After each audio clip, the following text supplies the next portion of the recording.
chat do Meet, quanto no grupo da SBI. Oi? Quanto no chat da SBI. Então, nesse primeiro momento, eu gostaria de passar alguns recados iniciais. Então, mantenha o fone e câmera desligado. Utilizem o chat para assunto relevante da palestra. Então, vocês podem mandar comentários, podem mandar dúvida. A chamada ela é feita normalmente 10 minutos antes de encerrar a palestra. Então, ela é feita de forma automática. Então, não precisa ficar mandando no chat e tal, vai gerar uma planilha e automaticamente vai contabilizar a presença de vocês. Então, eu quero agradecer a presença de todos os participantes e dos nossos convidados, primeiramente da Thalita. Pessoal, a Thalita ela é bacharel em Química, ela tem doutorado em Ciências, pós-doutorado pelo Departamento de Engenharia de Materiais e também pelo Instituto de Química Orgânica. O Álvaro, atualmente, ele é estudante de doutorado em biotecnologia industrial, aqui pela EEL, e ele também é mestre em engenheiro bioquímico pela EEL também. Ele fez estágio na Ajinomoto, e ele trabalhou em alguns projetos no setor de laboratório de controle, fermentação e purificação de aminoácidos. Então, hoje o nosso tema ele é sobre iniciação científica, e eles vão falar um pouco sobre o percurso acadêmico. Então, são duas pessoas que têm bastante conhecimento nessa parte, então, vamos aproveitar para tirar todas as dúvidas, fazer comentários, e, assim, a iniciação científica, ela acaba sendo uma atividade inerente na vida acadêmica. Então, tanto para quem fez, para quem ainda está pensando, a palestra ela é super relevante, então, vamos ser bastante participativos. Bom, obrigada, pessoal. Obrigado.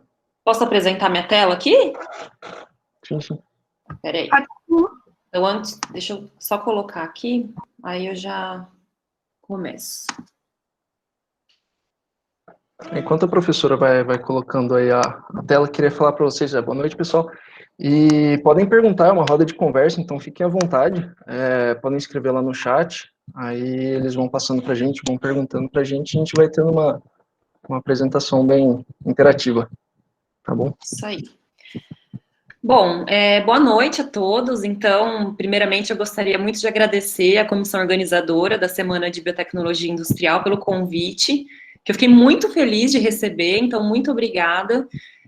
Como o Álvaro falou, né, a gente preparou esse momento, não vou nem chamar de apresentação, né, Álvaro? Você me ajuda aí. Sim.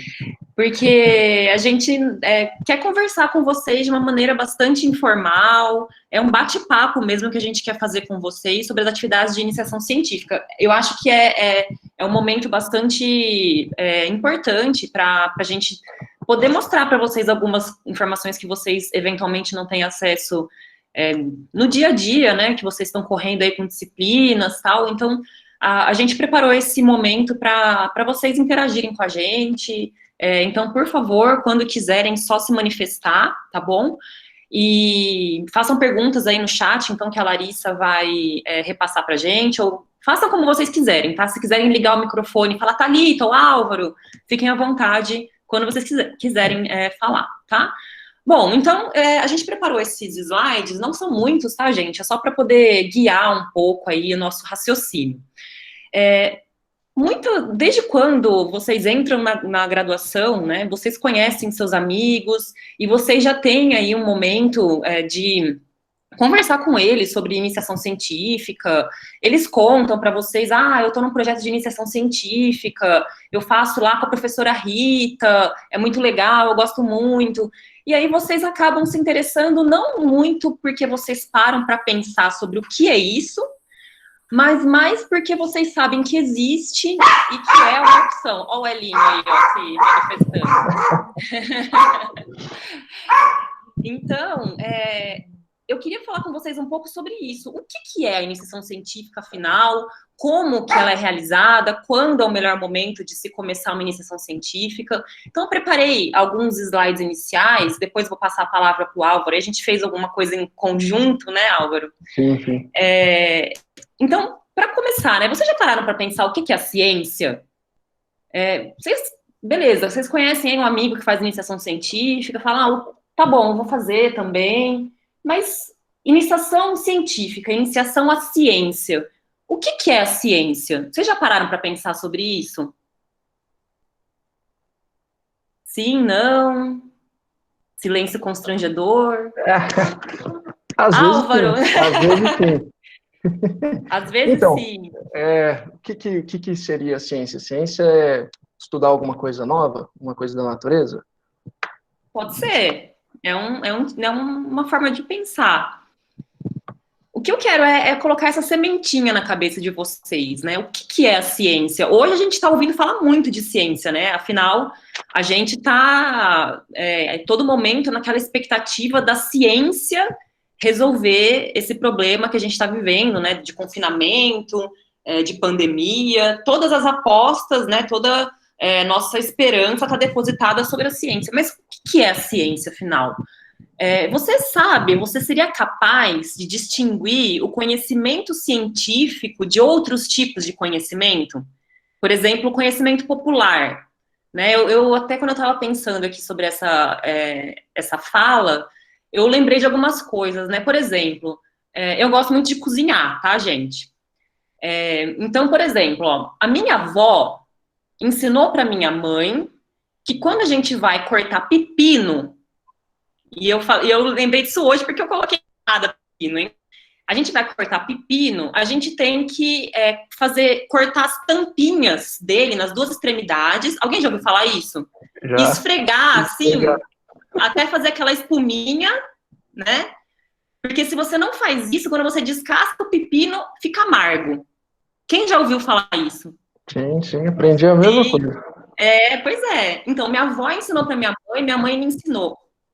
Isso é um conhecimento popular, né? Eu nunca me aprofundei nisso. Aliás, eu nunca fiz o teste para saber se realmente fica amargo o pepino se eu não fizer esse procedimento, né? Então, na verdade, um outro exemplo que eu trouxe para vocês, que eu acho que é interessante, é na agricultura. Se vocês pararam para pensar, um trabalhador rural, né, que muitas vezes nunca teve a oportunidade de sentar numa mesa de uma carteira numa escola, né, nenhuma escolaridade, ele sabe exatamente, e isso acontece não só agora, mas desde a antiguidade, o momento que ele tem que semear os grãos, a época que ele tem que fazer a colheita, ele sabe que ele tem que colocar adubo no solo, ele sabe qual tipo de solo é adequado para cada tipo de cultivo. E isso é um conhecimento que foi adquirido por ele a partir de alguém, a partir da observação. Ele, desde pequeno, provavelmente cresceu lá no meio rural, né? E viu o pai dele fazendo a mesma coisa. Então, é um conhecimento passado, observado. Hoje em dia, a agricultura, e quando a gente pensa em agricultura, por exemplo, no Brasil, que é um país que tem uma parte muito significativa da economia na agricultura, né? É necessário que isso seja otimizado. Então, a agricultura ela se utiliza de sementes selecionadas, geneticamente modificadas, adubo químico, controle biológico de pragas e muitas outras coisas que são originadas a partir de experimentação científica, de conhecimento científico. Então, o que eu gostaria de trazer para vocês nesse momento? É essa reflexão sobre o conhecimento popular versus o conhecimento científico. Um mesmo objeto, e nesse momento a gente, né, como esse exemplo que eu passei para vocês, a agricultura, ou fenômeno, né, ele pode ser matéria tanto de observação para um cientista, quanto para um homem comum. E o que diferencia o conhecimento popular do conhecimento científico é a forma de observação. Então, é muito diferente a forma de observação que um cientista tem de um objeto ou de um fenômeno e de uma pessoa comum que não é um cientista. É o método, é a forma. Então, o que a gente fala que é a ciência, o conhecimento científico? Na verdade, eu não tenho como definir para vocês. Existem muitos autores, uma literatura vasta, densa, sobre várias definições do que é ciência, né? Mas lendo um pouco, eu trouxe para vocês algumas características que são obrigatórias do conhecimento científico. Então, Oi, pode falar. A gente já tem perguntas aqui, eu acredito que vai entrar muito no que você vai falar agora. E a pergunta do Luiz Freire, ele perguntou, seria qualquer conhecimento obtido a partir do método científico? Sim. O método científico, ele serve para reger, né, a construção do conhecimento científico. Então, na verdade, assim, é difícil a gente generalizar, porque você pode usar um método científico para testar uma hipótese que não é válida, né? Então, aí assim, pode existir algum tipo de problema nesse sentido. Mas por isso que eu trouxe algumas características, né? Vamos ver se eu falando sobre elas responde melhor. Quem fez a pergunta? Foi o Luiz Freire. Luiz Freire. Luiz, vamos ver se eu respondo sua pergunta agora, tá? Então, o conhecimento científico, ele é construído a partir de várias características. Então, eu não vou falar em detalhes sobre todas elas, são 16, né? Se eu fosse falar de tudo, a gente ia ficar só falando disso e não é o objetivo, tá? Eu só quero que vocês construam essa nova imagem sobre a ciência a partir de uma outra perspectiva, tá? Não, então, primeiro, né, o conhecimento científico ele tem que ser racional, ou seja, ele é gerado a partir de conceitos, de raciocínio, né, de hipóteses e de ideias, e não a partir de sensações, de imagens. Existe uma hipótese, ele tem que ser racional. O conhecimento científico ele é objetivo, ou seja, ele busca sempre encontrar a verdade. Ele é factual, né? Ou seja, ele parte de fatos e volta aos fatos, né? Depois do método científico. E ele também, né, ao mesmo tempo, transcende aos fatos, porque o conhecimento científico, ele leva ao conhecimento além dos fatos observados. A gente tem que observar os fatos e interpretar esses fatos à luz do conhecimento prévio, né, já construído.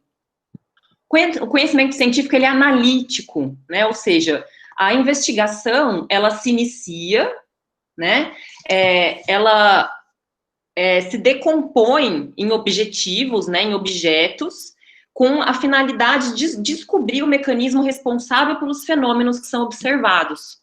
Então, nesse sentido que é analítico, a gente decompõe, né, as hipóteses que são geradas ou formadas em um primeiro momento, e a partir disso, o conhecimento vai sendo construído, né, pelos mecanismos que dão origem aos fenômenos que são observados. O conhecimento científico, ele é claro e preciso, né, então, é importante sempre buscar clareza, precisão na hora de gerar ou de se construir novos degraus desse conhecimento. Ele é comunicável. O que quer dizer isso, né? A gente sempre ouve falar, fazer relatórios, fazer artigos. O conhecimento científico, ele tem que ser lido, ou ele tem que ser possível de ser lido por pessoas que foram treinadas para isso, né? Infelizmente, a leitura, né, da ciência de forma geral, ela não é possível para todas as pessoas comuns. Então, a linguagem, ela deve informar todos os seres humanos que tenham sido instruídos para entender, né? Então, a gente sempre tem que lembrar que o conhecimento científico, ele é propriedade, ele é patrimônio da humanidade, tá? Ele é verificável, né? Significa que é a comprovação, né, dessas hipóteses que torna o conhecimento científico válido. Ele é sistemático, ou seja, ele é construído por um sistema de ideias que são logicamente correlacionadas. Ele é acumulativo, ou seja, são anos e anos, muitas pessoas trabalhando, gerando conhecimento que vai sendo construído, né? Aos conhecimentos antigos se somam os novos. Ele é falível, ou seja, ele não é absoluto, ele não é definitivo. O progresso da ciência sugere novas hipóteses, né? É geral, ou seja, os casos pontuais que são analisados, são estudados, eles estão dentro de um contexto geral, sempre, né?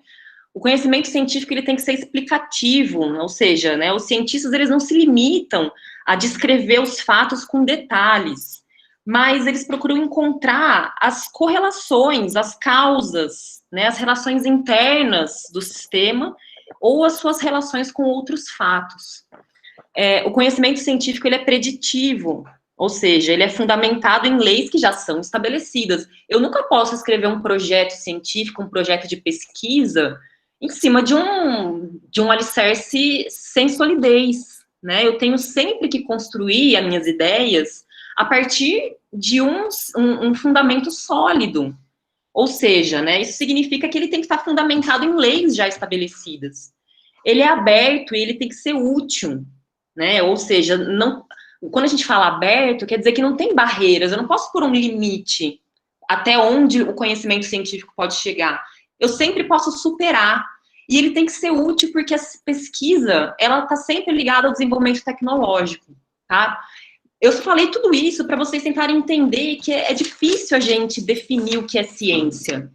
A ciência, ela é sempre construída com base em vários parâmetros que devem ser respeitados e lembrados sempre. Sempre, tá? E a última coisa que eu coloquei aqui é que o conhecimento científico ele é dependente de investigação metódica. E quando eu coloco isso, eu quero chamar a atenção de vocês para o método científico.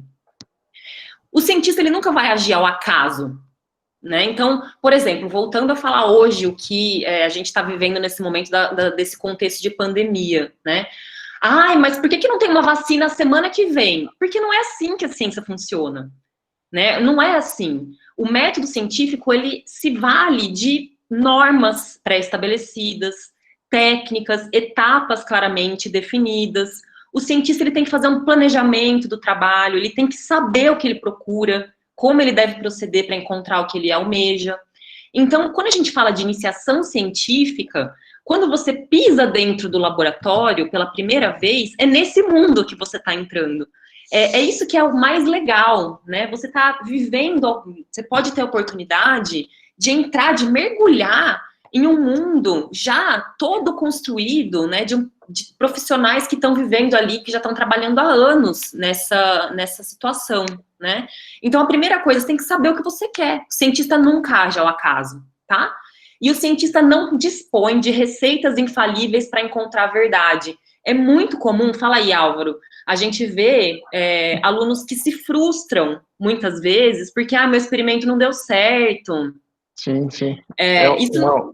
Fala, pode falar. Que eu vejo o pessoal falando bastante, até em reuniões depois, assim, você fazer uma apresentação de como você fez o trabalho e como não fazer isso. Então, por exemplo, eu quero chegar em tal lugar. O meu resultado foi resultado só negativo, mas eu estou mostrando, gente, não é assim que chega lá. Sim, então, de outro modo, claro. Mas assim não vai dar. Então já é um resultado, já é uma prática da ciência.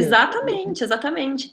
Então, tudo, né, que a gente faz dentro do laboratório segue um conjunto, obviamente, né, de prescrições, a gente tem ali a ideia, né, um planejamento do que a gente quer ver, a gente espera, né, conseguir aquilo, porque, afinal, né, o conhecimento científico é preditivo, mas muitas vezes não se dá da maneira que a gente espera. Então, a gente tem que interpretar os resultados à luz do conhecimento já existente, né? E com isso, né, com essa interpretação desses resultados, se define o próprio problema da investigação, muitas vezes, tá? E assim, na verdade, o que eu gostaria a Thalita falando, minha xará, minha dissertação foi o que não fazer. Você contribuiu com as ciências, pode ter certeza disso. Essa que é a grande coisa. O objetivo do cientista não é o final, é o caminho. É sempre o caminho, porque a gente nunca chega no final. O resultado que a gente obtém agora, ele vai dar, né, vai ser a semente de um novo projeto. É sempre assim.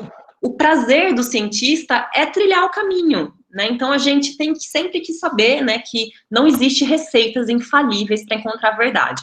Eu vou passar a palavra para o Álvaro agora, tá? Na verdade, assim, tudo isso que eu falei agora, nesses 15, 20 minutos aí, acho que 15, um pouquinho mais talvez, é para mostrar para vocês algumas ideias gerais do que é a ciência. Afinal, né, quando vocês partem para um projeto de iniciação científica, essa é uma das muitas opções que vocês têm das experiências fora da sala de aula, né, Álvaro? Isso. E a iniciação científica, ela não é uma atividade, me corrija se eu estiver errado, uma atividade obrigatória, vocês têm aqueles créditos que devem ser feitos, são créditos extracurriculares, se eu não me engano, podem ser preenchidos através da iniciação científica, outros projetos voluntários e várias outras formas que na universidade a gente tem. E das principais experiências fora de aula, contando experiências acadêmicas voltadas para a construção, sem falar de experiências, por exemplo, festas e experiências mais sociais, vamos dizer assim, experiências mais profissionais, a gente está falando agora, a gente tem as principais, que algumas pessoas falam, seria iniciação científica, estágios, projetos voluntários. Então, a AEL é uma escola muito boa, eu acho que tem pessoas fora daqui de Lorena, mas eu sei que tem várias outras universidades também, que tem vários projetos voluntários.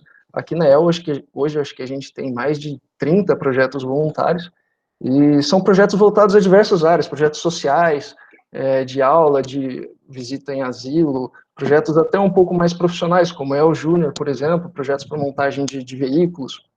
Não é muito da área da engenharia bioquímica, mas também tem pessoas que vão para essa área, que é muito legal, porque está tudo dentro da engenharia, né? Então, tem projetos bastante científicos, sociais, de vários tipos. E em cada uma dessas atividades, desses tipos de experiências fora de aula, que a gente está chamando aqui, a gente trabalha várias habilidades, vamos dizer assim, e a gente tem experiências de como que vai ser uma experiência inicial com aquela atividade dentro da universidade, às vezes, ou então num estágio, dentro de uma indústria, uma empresa, alguma coisa, como que é já o começo de uma vida futura. Então, por exemplo, se você fizer um estágio em uma indústria, você já vai ter um pouco da experiência de como é a vivência nessa indústria, de como é o dia a dia, se você fizer um estágio de 6, 8 horas, que seja, você já vai ver, você já conversa com gerentes, com supervisores, já vê como que é o dia a dia. Então, vocês conseguem ter uma ideia de como que é a vida das pessoas pós a faculdade que seguem esse caminho. Quando vocês fazem os projetos voluntários, vocês treinam diversos tipos de habilidades, como trabalhos em equipe, apresentação em público. Eu mesmo, eu falo por mim, eu participei de diversos projetos durante a graduação e a pós-graduação também. E antes eu era uma pessoa muito mais tímida do que eu sou hoje, não conseguia falar muito bem em público, trabalhava em equipe muito mal, e hoje eu consegui melhorar essas minhas habilidades. Ainda não está, obviamente, no melhor que eu busco, mas eu consegui melhorar. Então, participar de todas essas atividades, os projetos voluntários, participar do estágio, participar da iniciação científica, foram desenvolvendo diversos tipos de habilidades na minha formação como engenheiro, como um estudante de mestrado, doutorado e posteriormente. E a iniciação científica, que é o tema da nossa conversa de hoje, ela dá um início para você, ela te mostra mais ou menos como é a vida do pesquisador. Seja ele um pesquisador acadêmico, vai seguir um caminho de mestrado, doutorado, vai virar um professor, um pesquisador de uma universidade, ou até mesmo um pesquisador de indústrias. Tem algumas outras palestras que vão aparecer aí para vocês durante esse SBI, eu acho que vai ter ainda, que é pesquisadores em indústrias. Então, todos eles buscam conseguir algum conteúdo novo, um resultado, uma produtividade maior na sua empresa, um processo de produção novo, desenvolvimento de uma nova vacina, alguma coisa assim, mas às vezes de uma forma um pouco diferente, né? Seja o pesquisador universitário ou o pesquisador de uma indústria. E hoje em dia também, já existe muito tempo, obviamente, mas hoje aqui na EL a gente está vendo um pouco mais da união entre indústria e universidade. Então, tem algumas pesquisas que são desenvolvidas na universidade que estão junto com indústrias. Então, é um projeto de uma indústria, com dinheiro que vem da indústria e tudo mais, para bancar a pesquisa dentro da universidade para algum assunto que seja interessante a eles. Então, assim, a iniciação científica, ela é muito interessante, porque ela mostra para vocês, como a Thalita comentou, já dá um início de como é trabalhar com a ciência, de como é trabalhar com a metodologia científica, da importância de trabalhar com esses métodos, de mostrar que, né, simplesmente peguei ali o vírus, por exemplo, do Covid, peguei o vírus, coloquei alguma coisa ali, misturou, matou o vírus, beleza, vamos, tá aqui a vacina, tá pronto. Não, tem toda uma metodologia, um número de pessoas, idade, as pessoas têm que ter diferentes tipos de diferentes idades, diferente sexo, diferente condição de vida, atleta, né, atleta, por aí vai. Então, é uma metodologia gigantesca que tem para conseguir desenvolver alguma vacina que realmente possa falar, olha, gente, a partir de hoje, a gente tem aqui a vacina, vai distribuir, por aí vai. Então, na iniciação científica é quando a gente tem o primeiro contato com esse tipo de experiência. E, além de ter essa parte filosófica, bonita, de saber como que é a vida futura, né, de um pesquisador, de um mestrando, doutorando e por aí vai. Tem também a parte profissional, que melhora o seu currículo, né? Então, mesmo se você quiser ir para uma indústria, eu quero na indústria trabalhar em produção.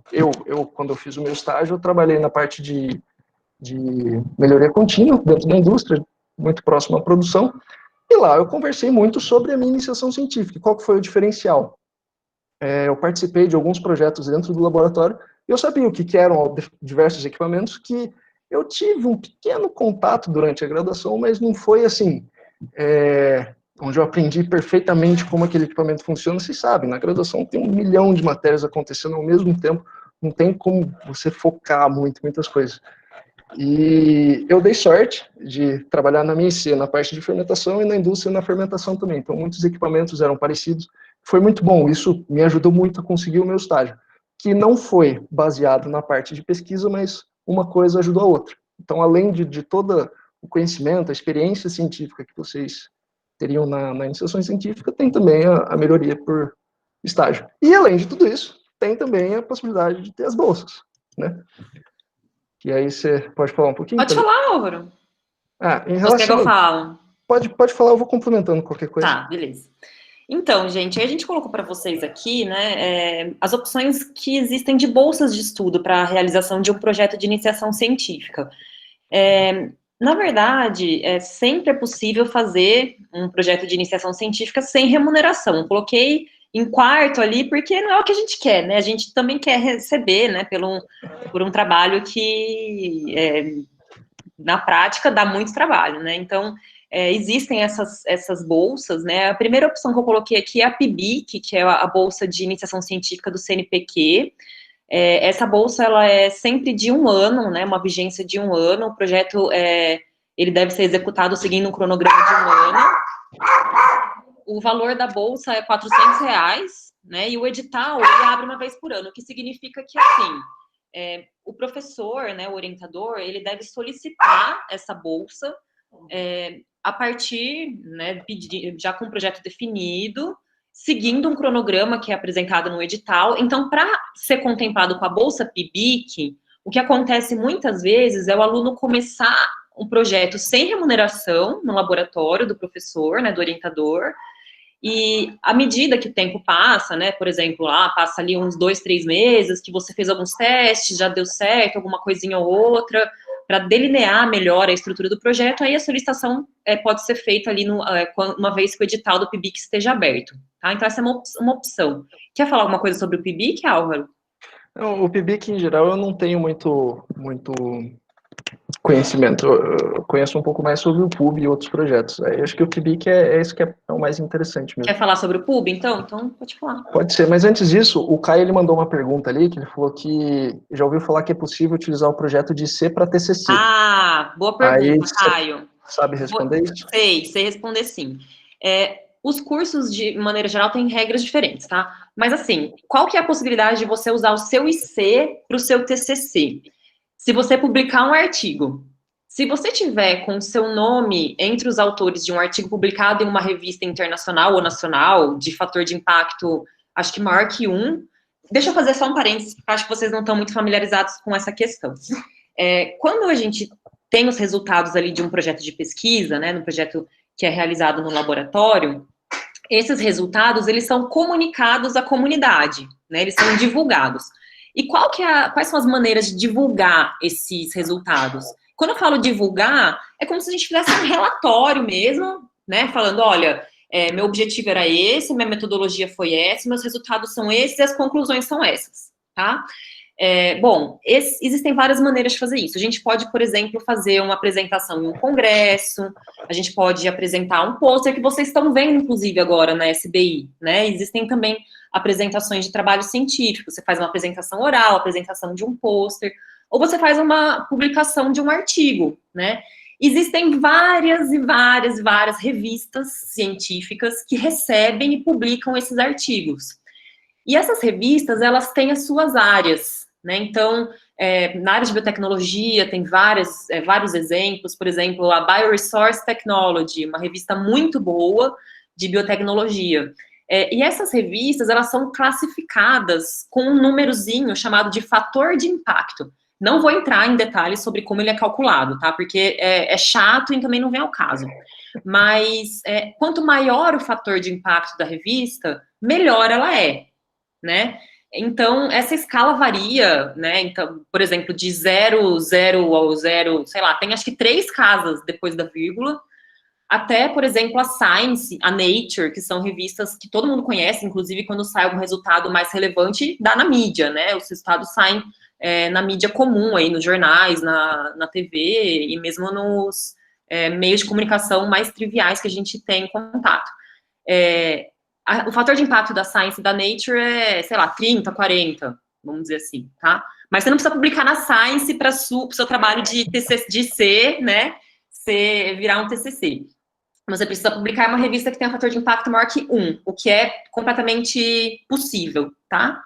Nesse caso, sim, Caio, aí você pode usar. O que você não pode fazer é pegar os seus resultados de C, fazer um relatório e virar TCC, isso não pode, tá? Você tem que ou fazer novos experimentos para o seu TCC, ou você publica os resultados da sua iniciação científica em uma revista de fator de impacto maior que 1. Respondi sua pergunta?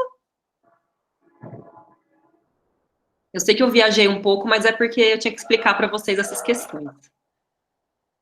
Beleza. Respondeu. Pode falar, então, Álvaro, do PUB.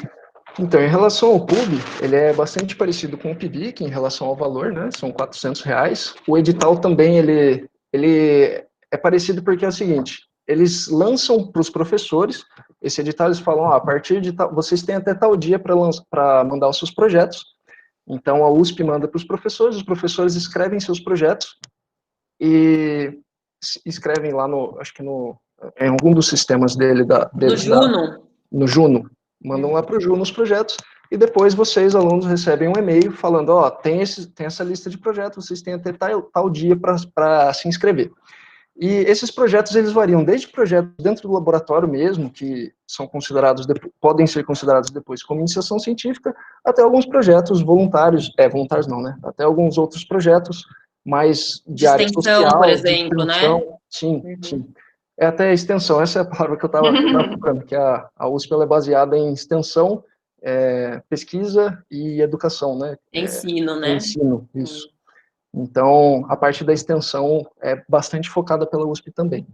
Então, o PUB, ele abrange essas duas áreas. Não, tem ensino também, Álvaro. Extensão. Tem de ensino também? Tem de ensino também. Na verdade, o PUB chama Programa Unificado de Bolsas, né, que é para permanência estudantil. Né? Então, é um auxílio de R$400 que o aluno recebe para exercer atividade em um dos 3 pilares da universidade, pesquisa, ensino e extensão. Já estou aprendendo coisa nova. Então, assim, o PUB, então, como a professora falou, ele tem essas 3 áreas, mas as principais bolsas de iniciação científica que estão tendo hoje aqui na EL, que eu acompanho pelo menos, são a partir do PUB. E para conseguir uma bolsa do PUB, eu acredito que já fecharam as inscrições, né? Sim, os editais acho que são abertos sempre em julho, se eu não me engano, e a vigência começa 1º de setembro, hoje. 1º de setembro, hoje começaria o PUB. Está um pouco complicado agora, porque para ir para o laboratório agora está difícil, mas, enfim, fica aí a ideia para os próximos anos. E o que é interessante do PUB é que vocês podem fazer, né, como foi falado, qualquer uma dessas áreas. E para vocês fazerem parte do PUB, uma das ideias que eu gosto sempre de falar para o pessoal, que nem a professora Thalita falou no começo, é vocês começarem uma iniciação científica sem remuneração. Então, por exemplo, no fim do ano já começa a conversar com os professores, ou no meio do ano, quando quer que for. Começa a conversar com o professor, ver qual é a linha de pesquisa desse professor, se faz interesse para vocês. Eu fiz química de biomassa, gostei de estudar sobre celulose. Vou ver quem trabalha com celulose, quem trabalha com nanocelulose, quem trabalha com microbiologia, quem trabalha com polímeros, e por aí vai, vão conversando com os professores, vão vendo o que eles têm, se eles vão ter bolsa no futuro, já começa a trabalhar para depois até ajudar o professor a escrever o projeto, ou então dar alguma ideia para o professor no projeto, e quando sair a possibilidade de inscrição para uma bolsa, já está um pouco mais próximo, já tem um pouco mais de ideia, já está mais familiarizado com o trabalho. Então, uma estratégia que eu gosto de falar para o pessoal assim, vai atrás, não fica só se inscrevendo lá no Júpiter depois, no Juno, porque eu acho que ir atrás daquilo que vocês procuram pode dar uma ajuda. O Álvaro, a Cecília fez uma pergunta aqui, ó, que vai, acho que meio que nessa linha. É preciso entrar em contato com o professor para pensar em um projeto e em seguida o professor pede a Bolsa PUB, ou depois de ser divulgado o projeto, o aluno se inscreve? Quer responder? Tem essas duas possibilidades. Aí você até complementa se achar mais interessante mais alguma coisa, Thalita. Então tem essas duas possibilidades. Vocês podem, antes de, por exemplo, antes de maio, antes de abril, já conversar com os professores, já ver quais as linhas de pesquisa desses professores, conversar com eles se eles têm ideia, têm o interesse de ter alunos de Bolsa Pública, e já começar a desenvolver algum tipo de trabalho, às vezes até já começar os experimentos mesmo, propriamente dito, como um aluno de iniciação científica sem remuneração, para que, quando o professor tiver a oportunidade de escrever o seu projeto, você já esteja ali inserido no programa, no laboratório dele, junto com ele, vocês ajudam a escrever e já desenvolvem a parte escrita desse projeto juntos. Ou então, o que acontece também é, os professores, eles não têm alunos, nenhum aluno foi conversar com eles, vamos dizer assim, e eles têm ideias de projetos. Então, por exemplo, eu quero aqui desenvolver uma nova metodologia para tratamento ali de alguma biomassa específica. E não apareceu nenhum aluno, mas eu gostaria, eu tenho esse espaço. Então, o professor escreve o projeto e aparece para vocês lá na hora de fazer a inscrição. Então, vocês podem ir das duas maneiras. Simplesmente esperar aparecer os projetos, vocês podem escolher uma diversa quantidade de projetos que tem lá, ou vocês vão antes já conversar com os professores para, pessoalmente, de 1 a 1, ou por e-mail, o que quer que seja, para ir vendo os tipos de projetos que os professores têm. Perguntaram aqui, mesmo que eu tenha um emprego, eu posso entrar no MEC, porque vi que o PUB não pode ter vínculo empregatício.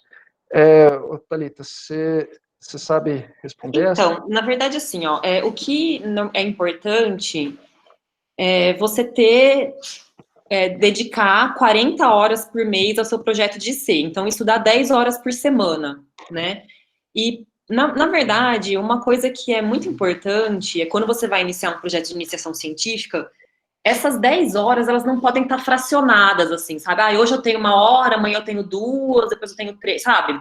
Porque quando você vai começar um experimento num laboratório, isso demanda tempo. Então, quando a gente vai iniciar um projeto de iniciação, muitas vezes a limitação de você ter um emprego junto, né, ter um emprego e fazer a iniciação científica organizar os seus horários.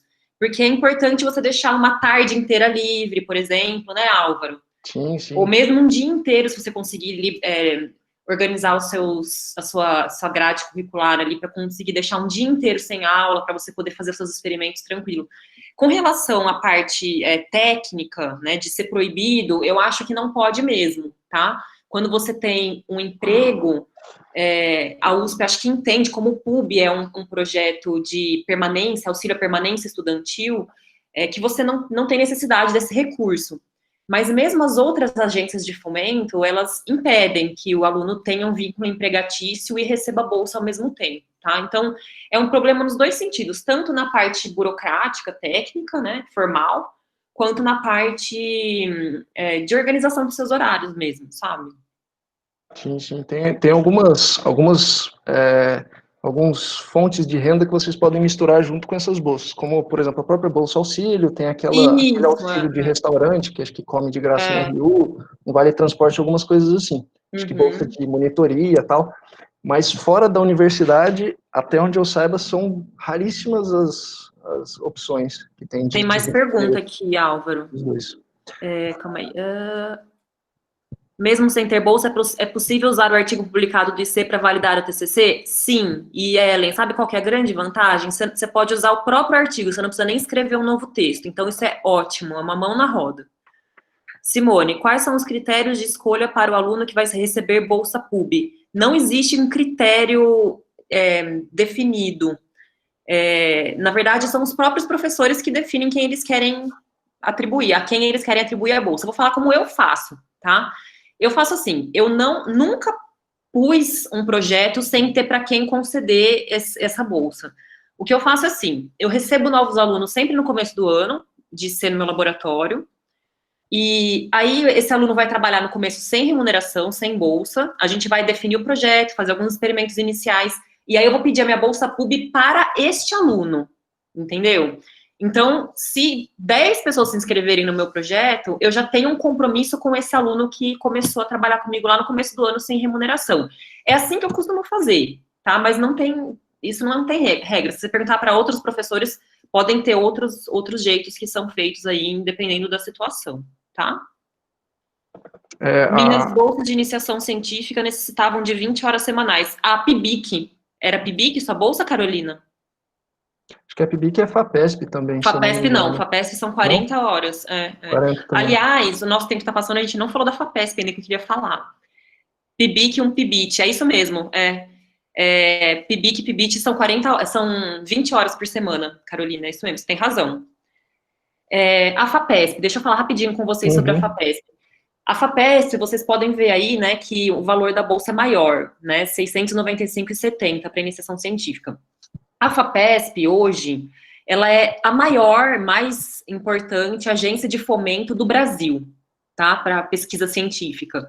A gente tem muita sorte de estar no estado de São Paulo, né, porque a FAPESP é um órgão do estado de São Paulo, uma fundação do estado de São Paulo, que fomenta a pesquisa científica e tecnológica, e nesse caso, né, quando a gente está falando de FAPESP, por ser a mais importante agência de fomento, o que a torna tão importante, né? Ela paga, né, concede auxílios, bolsas, recursos de projeto para projetos que são excelentes, tenham excelência em todos os sentidos. Tem que ser excelente o seu histórico escolar, tem que ser excelente o nível do projeto proposto, tem que ser excelente o nível do seu orientador, ele tem que ter muitas publicações, tal, tem que ser excelente a instituição a qual você está vinculado. Então, só tem bolsa FAPESP quem atende a tudo isso. Aliás, deixa eu falar de novo, né? Muitas pessoas que atendem a tudo isso não têm bolsa FAPESP, né? Só para vocês não ficarem pensando, meu Deus, às vezes eu mandei um projeto e não conseguia, porque eu não tem nada a ver, gente. A FAPESP é tão concorrida que mesmo você atendendo a todos esses critérios, muitas vezes, por ordem de prioridade ali, você não recebe a bolsa, tá? Por que eu quis falar, que eu faço questão de falar da FAPESP para vocês? Porque para quem quer seguir carreira acadêmica, que pretende continuar na universidade, é muito importante você construir a sua carreira desde do berço, vamos dizer assim, né? O que significa isso? Ter uma bolsa FAPESP é importante, tá? Só para resumindo. E para você ter uma bolsa FAPESP, você não pode ter reprovação no histórico escolar. Assim, tem casos em que dá certo, com um aluno que tem uma reprovação em cálculo, né, que é uma disciplina que reprova muito, né, que é ainda mais um curso de engenharia, que é mais fácil você achar um aluno que tem reprovação do que um que não tem, né, é muito mais difícil achar um aluno que não tem reprovação de cálculo, né. Então, muitas vezes isso é aceitável pela FAPESP, vamos dizer assim, né, mas idealmente não é para ter, tá?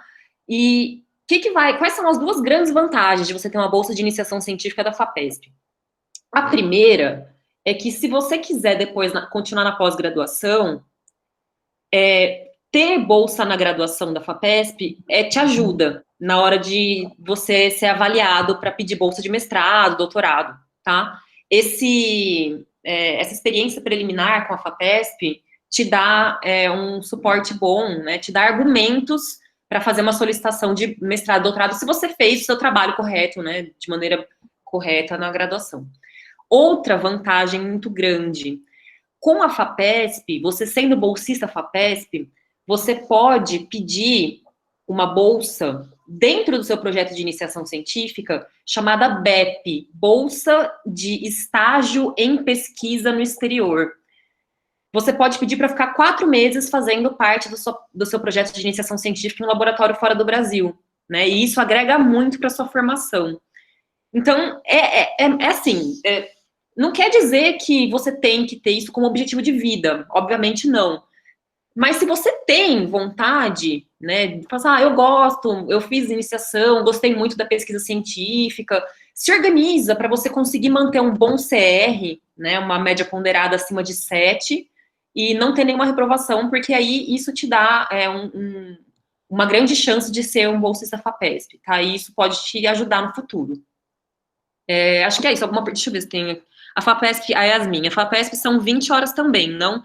Que eu saiba, Yasmin, não, tá? Da última vez que eu olhei, são 10 horas por semana. Só PIBIC, da última vez que eu tinha visto isso, né, que exigia 20 horas por semana, mas pode ter mudado, tá? Então, faz, acho que mais de um ano que eu olhei isso, então não posso te dizer com certeza, mas eu acho que são 10 horas por semana. Álvaro, quer falar alguma coisa sobre a FAPESP? Então, sobre a FAPESP, o que eu fiquei sabendo era disso mesmo, das minhas experiências que eu tive com o pessoal, ter o melhor CR possível, de preferência acima de 7, né, sem reprovação. Se tiver reprovação, tem que justificar, e é uma, assim, duas, estourando, porque vai ter outras 300 pessoas sem nenhuma reprovação, com um negócio bom. Sim. Então, tem que cuidar bastante mesmo da parte acadêmica, das disciplinas, assim. E o Guilherme, ele perguntou aqui, Thalita, qual que é a chance de eu conseguir uma bolsa de mestrado na FAPESP, sendo eu ter publicado um artigo em revista internacional na graduação, mas ele tem reprovações? Não tem como te responder isso, Guilherme. Não dá para saber, né? Porque, na verdade, depende. Se essa sua reprovação, em qual matéria foi... como está seu CR, apesar da reprovação, o seu projeto de pesquisa, se ele for excelente, o seu orientador tiver colaborações internacionais, porque isso é muito importante hoje em dia para a FAPESP. Tem todo um contexto, sabe, Guilherme? É muito difícil eu dizer para você qual é a chance. O que eu te digo, você tem que tentar. É isso que eu te digo. Se você vai conseguir ou não, não dá para saber, mas você tem que tentar. Né, a gente tem que criar demanda, isso é fundamental, tá?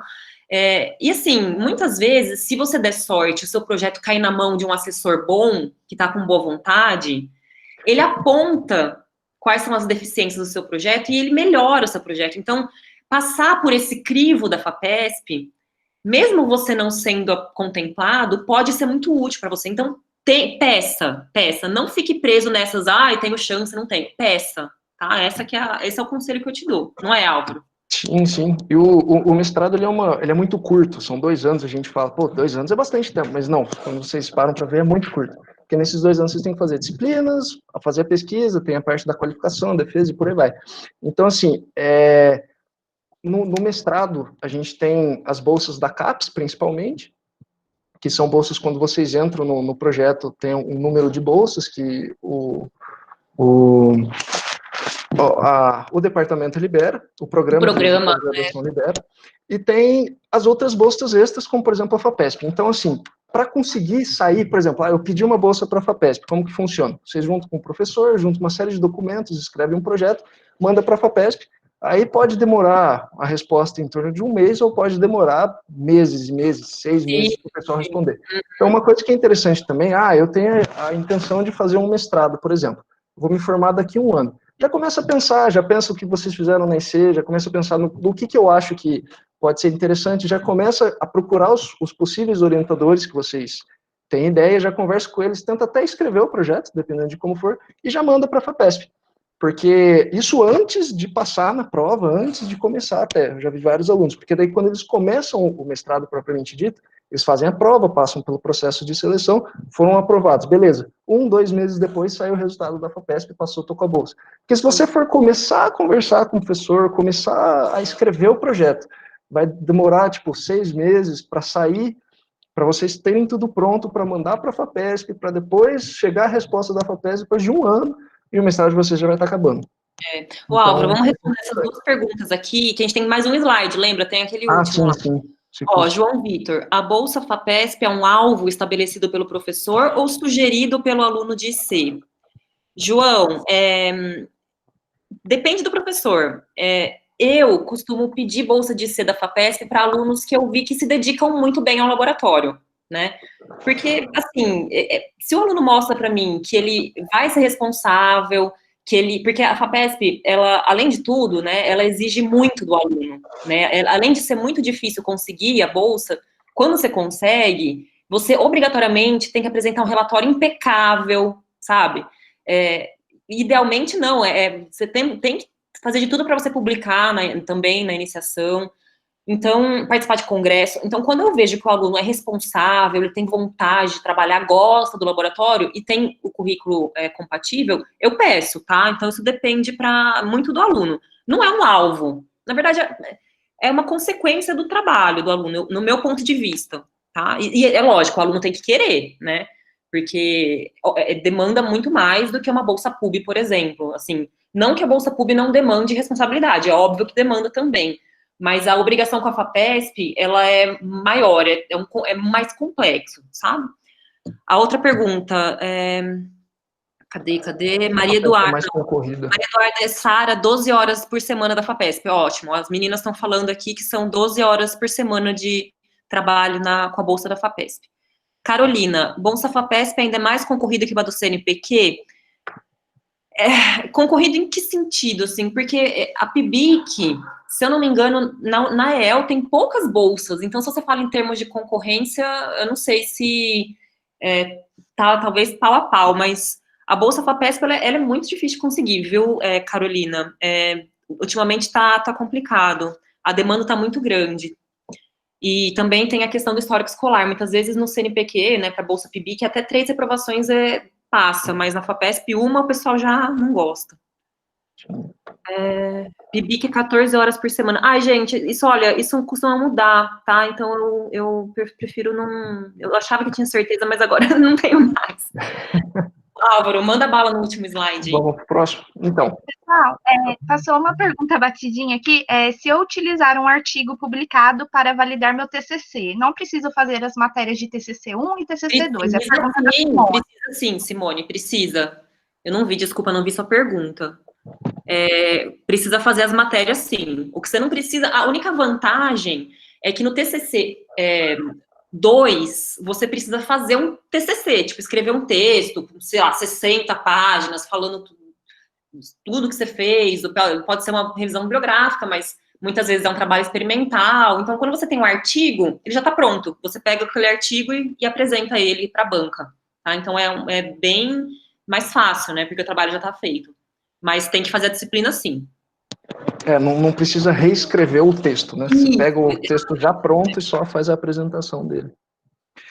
E sobre o Cicusp, pessoal, só para fechar os assuntos, depois a gente vai ter uns minutinhos ainda para perguntas. Esse ano, por exemplo, vai ter o 28º Cicusp, ele é um evento, é o Simpósio Internacional de Iniciação Científica da Universidade de São Paulo, e ele ocorre geralmente em 2 etapas, que a primeira etapa é em posterior apresentação oral, que todos os anos, é um evento que acontece anualmente, mais ou menos, geralmente no segundo semestre que acontece. Então, é um evento que inicialmente era uma apresentação oral, alguns anos atrás, agora está sendo apresentação por pôster. Essa primeira foto, como vocês podem ver, é uma foto aqui no restaurante nosso. Então, eu não sei se todos já viram, mas fica, às vezes, 2 dias, à tarde, de manhã inteira, um monte de pôster lá, o pessoal, todo mundo apresentando os resultados da sua iniciação científica através de um pôster. E você precisa passar por esse simpósio internacional, pelo Cicusp, para ter o título para poder ter depois um certificado que vocês fizeram a iniciação científica da USP. Aí depois vocês têm o número de horas que vocês fizeram, tudo mais certinho para colocar no currículo de vocês, para próximas etapas da vida de vocês.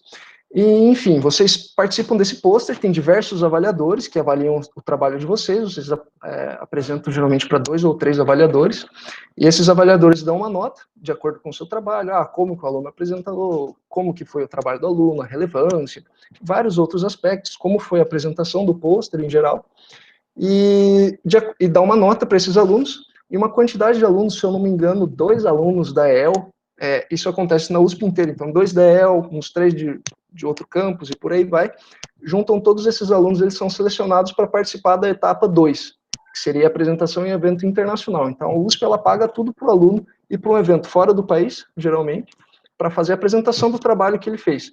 Então, assim, se vocês desenvolverem um trabalho de iniciação científica com excelência, conseguir apresentar muito bem, os avaliadores apoiarem o seu trabalho, gostarem, dar uma nota boa, vocês têm a chance ainda de ir para fora apresentar o trabalho de vocês em um congresso internacional. E você tem mais alguma coisa para falar do Cicusp, Thalita? Não, eu acho que é isso mesmo, gente. Deixa eu ver Na verdade, eu acho que ficou, uma coisa não ficou muito clara. A primeira etapa é local, é aqui em Lorena, né? Acontece em cada uma das unidades da USP. Os melhores trabalhos, eles vão para uma segunda etapa em São Paulo. Em São Paulo, e aí, sim. aqueles que são os melhores de São Paulo que vão para esse evento internacional. Então, é um número menor de alunos que vai para esse evento internacional. Isso. Deste ano, por exemplo, tá sendo feita a apresentação online, né? Porque não tem como fazer o pôster. Isso, aliás, está aberto já. As inscrições acho que estão abertas e vai até dia 30 de setembro para mandar resumo. E assim, ó, a pergunta da Simone que vai nessa linha aqui, ó. O Cicusp é obrigatório para todos os tipos de C, com e sem bolsa? Se você quiser o certificado, sim, tá? Para você ter o certificado de que você cumpriu, o certificado da USP, que você teve um projeto de iniciação, você cumpriu tantas horas, como o Álvaro falou, sim, você tem que participar do Cicusp, tá? Por exemplo, quando vocês vão fazer o mestrado, doutorado, na prova, vocês precisam apresentar esse certificado para conseguir uma pontuação a mais na análise de currículo, por exemplo. Isso Então, isso mesmo. É interessante fazer essa apresentação para poder ter esse certificado. Isso mesmo. Ó, o Caio tinha feito uma pergunta aqui. Com o IC, um auxílio FAPESP se torna mais fácil para transformar em TCC? O que você acha, Álvaro? É que geralmente quando vocês pegam um FAPESP, eu imagino que já tem uma visão um pouco diferenciada que o professor ele já tenta transformar o seu trabalho em uma publicação. Então, tendo essa publicação, vocês acabam tendo o TCC. Assim, geralmente a FAPESP é um negócio mais inovador, alguma coisa que é mais fácil de publicar. Não é uma regra, tá? Mas geralmente a impressão que eu tenho é essa. De que são trabalhos mais inovadores, assim, concordo com você. É um pouco mais fácil de fazer a publicação. Mas um pub, alguma coisa assim, também, já vi vários casos de alunos de graduação que publicaram e defenderam como TCC. Sim. Interromper um minutinho aqui. Pessoal, eu gostaria de agradecer todo mundo presente, aos nossos palestrantes, convidados. Para quem tiver aula agora e precisa sair, a presença ela já foi computada e agora o Álvaro e a Thalita vai ficar aqui respondendo a pergunta do pessoal, né? Mas para quem precisar sair, por alguma razão, vai ter aula, a chamada já foi feita, tá? Obrigada. Obrigado, Larissa. Obrigada, Larissa. Terminar de responder as perguntas, então? Sim. Que tem uma pergunta da Natália. Com a pandemia, como ficou esse ano a apresentação dos trabalhos? Estão sendo feitos de forma oral. Olha. É a apresentação oral, mas é virtual, é à distância. Online, né? Tudo online. Faz a inscrição lá no site do Cicusp e marca a apresentação de vocês e vai ter lá os avaliadores que vão avaliar a apresentação. Aí não é por pôster. Giovana, professora, já aconteceu de alguém desistir no meio do IC? E o que ocorre caso haja desistência? Eu nunca presenciei casos assim, mas assim, eu acho que é bem complicado, principalmente porque você tem uma bolsa, né? E assim, é importante que vocês, desde já, saibam que a iniciação científica é um trabalho como qualquer outro. É como se vocês estivessem trabalhando, não dentro da universidade, como se estivesse trabalhando numa empresa, sei lá, a mesma coisa. Não é porque você tem intimidade, às vezes seu professor é teu amigo, você trabalha junto com seus amigos, que você pode levar meio que não tão a sério, sabe? Então, a desistência, ela é possível, mas você tem que ter um motivo para isso. Falar assim, não tô gostando, isso não é um motivo, entendeu? Se você teve um problema de saúde, enfim, ou outros problemas que te impedem, né, de permanecer no projeto, é justificável. Com bolsa da FAPESP, isso é um transtorno, tá? Um professor que pede para cancelar uma bolsa, nossa, pega muito mal, sabe? Então, tem que tomar cuidado, sabe, Giovana? O que ocorre caso a desistência? Depende muito da situação, mas se for FAPESP, dá um pipinão, e outros casos você tem que justificar muito bem. Outra pergunta aqui, é comum utilizar ferramentas estatísticas na iniciação científica ou é algo que depende bastante do projeto que vou desenvolver? Álvaro, acho que você responde melhor do que eu essa.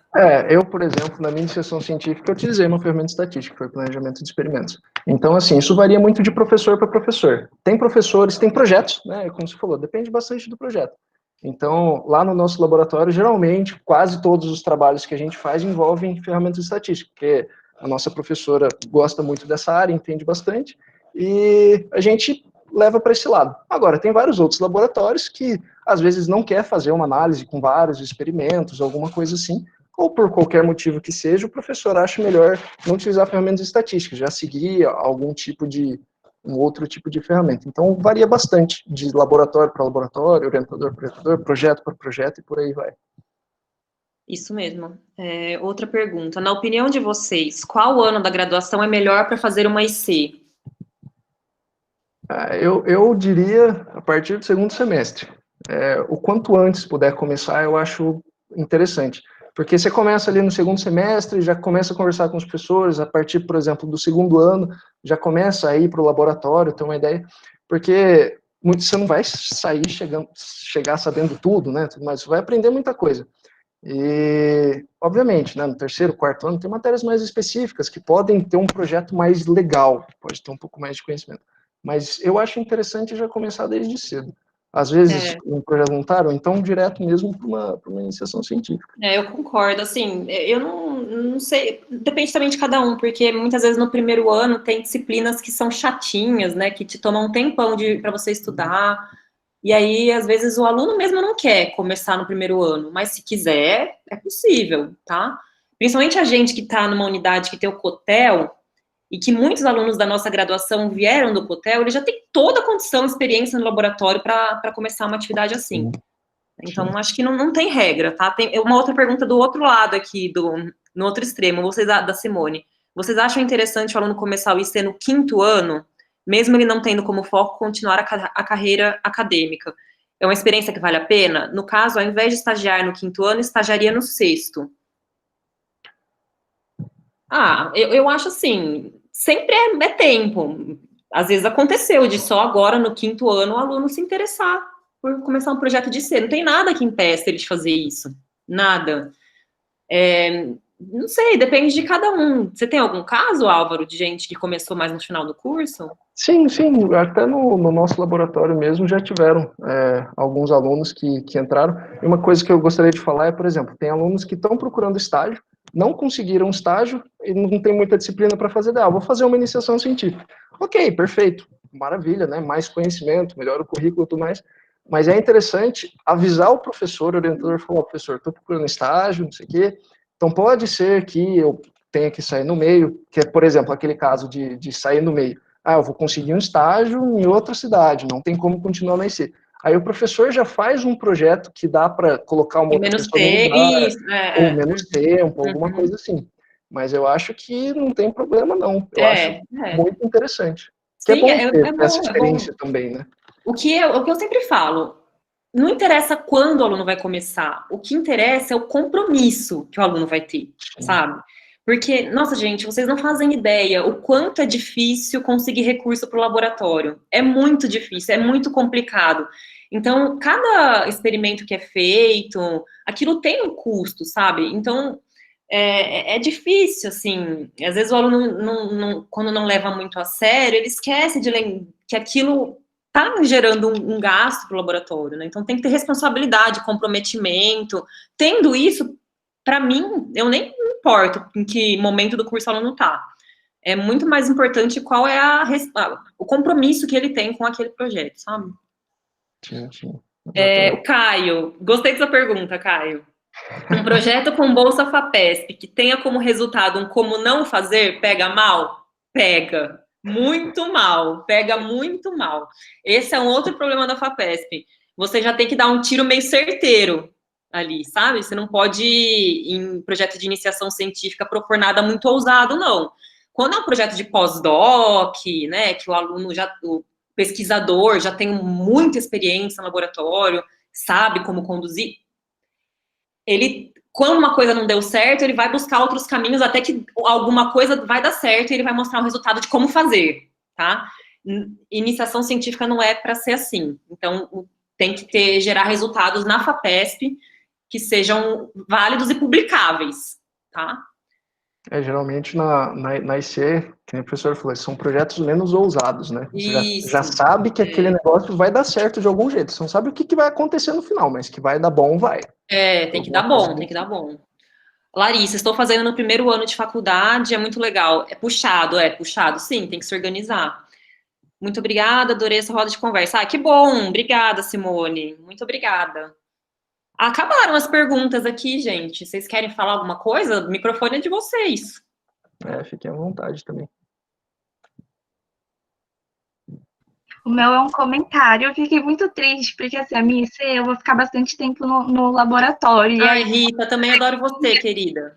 com a pandemia, acabou dando tudo errado. Eu fiquei um pouco chateada. Eu estou aprofundando a parte teórica agora, mas é mais um comentário. Acho que muita gente provavelmente agora ia fazer algo experimental e foi interrompido com toda a situação da pandemia.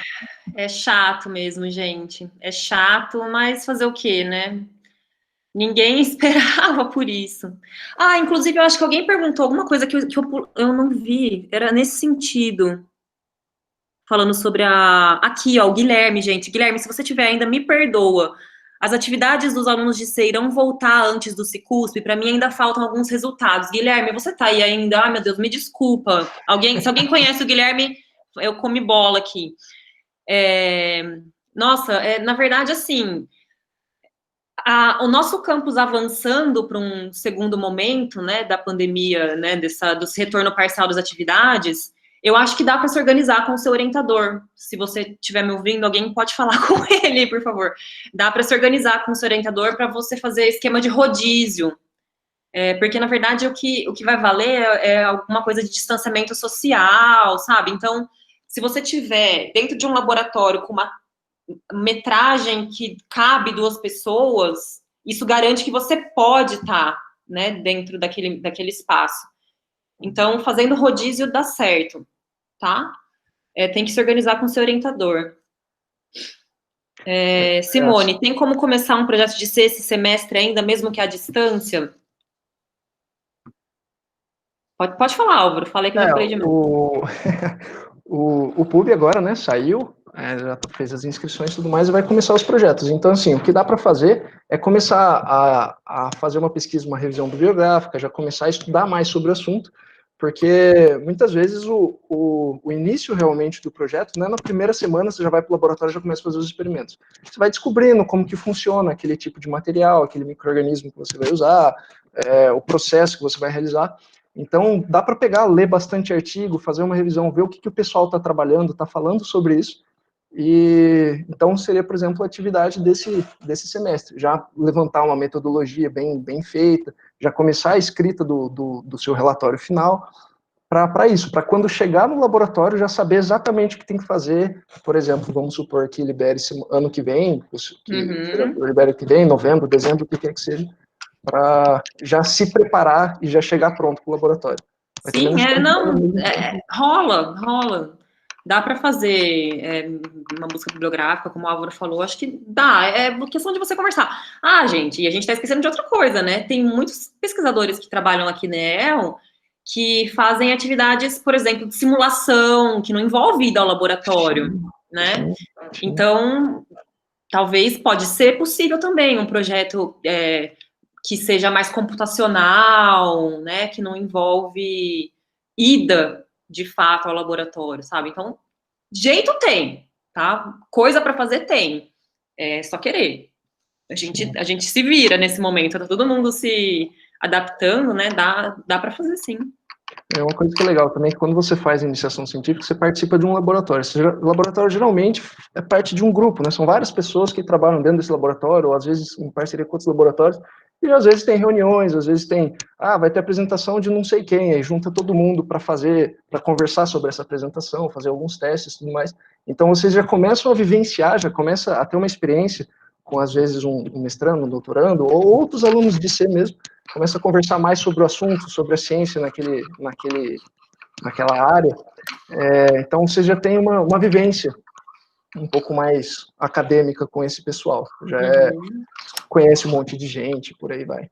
não é só desenvolvimento do seu projeto e pronto, Isso. você conhece o projeto de várias outras pessoas. Isso, então Isso. para a cultura geral é importante, né? Sim, sim. Alguém mais quer comentar alguma coisa? Oi, posso comentar? Fala, professor, vizinho! Olá, Opa. é o seguinte, não sei se eu pulei aí, mas quando aquele último item lá das bolsas, da iniciação científica sem bolsa, né? Eu não sei se chegou bem a comentar, mas para o aluno conseguir o certificado de que ele fez iniciação científica, o projeto vai ter que ser submetido na CPq, né? Para ser analisado e com um parecer, depois ter que fazer relatório e avaliar relatório. Porque Nossa, se for só sim. com o professor direto, não vai ter certificado. O professor não vai dar Sim, certificado, entendeu? Então, também eu acho que é interessante para todo mundo ter a ciência disso. Mesmo que for sem bolsa, é preciso submeter o projeto para ser analisado, para depois ter o certificado da iniciação científica. muito obrigada, Márcio. É isso mesmo. A gente precisa, todo projeto ele é submetido ao sistema Atena, né? E aí o projeto vai ser avaliado por um professor, que vai dar um parecer. O orientador todo mês tem que colocar lá quantas horas você trabalhou, Essa frequência, né? A frequência para ficar registrado. Então, sim, o Sicusp é uma obrigação, mas tem outras coisas antes disso que eu esqueci. Também o Álvaro também esqueceu de falar. Sim. Obrigada, Márcio. Isso Não, mesmo. muito bem colocado, professor. Obrigado. Isso aí. Muito, muito bom esse papo, viu? Muito bom. Estou assistindo aqui desde o início. Legal. Desde a hora da discussão do I99 aí, do bandejão? Eu coloquei lá que aqui na EL começou com 1,95. 1,95? O Arnaldo tá sempre comendo lá, né, professor? É porque eu dou aula à noite, aí eu já fico direto por lá e já janto. Tá certo. Muito bom. Se vocês tiverem alguma coisa mais para colocar, claro, alguém tiver mais alguma aqui. dúvida, fiquem à vontade.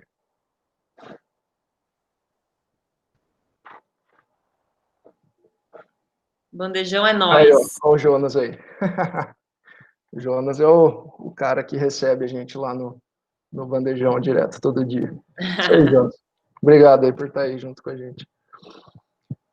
E acho que é isso, Acho né? que é isso, né, Álvaro? Acho que é isso. Bom, gostaria de agradecer a todos aí a oportunidade, ao CAEB, ao pessoal da SBI, a todos que puderam estar aqui junto com a gente, os professores que estavam aqui junto com a gente, os alunos. Muito obrigado, Thalita, também, por estar Não, junto. eu que agradeço, Álvaro, foi ótimo trabalhar com você na construção das ideias. Obrigada, Rita, por emprestar seu aluno. Foi muito bom. Obrigada aos organizadores da SBI. Nossa, foi um prazer. Sempre que vocês precisarem, eu estou à disposição. Um prazer foi nosso, a gente gostou muito, foi a palestra, eu acho que uma das que teve mais participação, pessoal, apesar de ser uma atividade que a gente é muito presente na vida acadêmica, muitas pessoas acabam tendo muitas dúvidas e não tem um momento para esclarecer, né? Uhum.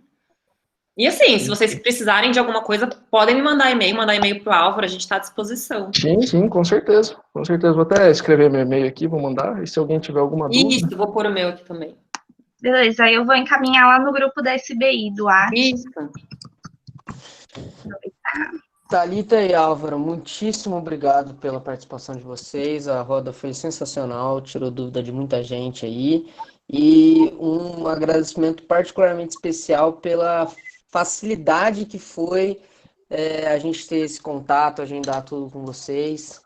Vocês cooperaram desde o começo muito rápido e isso é muito facilita muito pra gente. Muito obrigado mesmo, viu? É isso. Com certeza serão convidados novamente. Sempre que vocês quiserem. Prazer. Pessoal, um beijão pra vocês, então. Se cuidem. Tchau. Tchau a todos. Valeu, pessoal. Tchau. Tchau.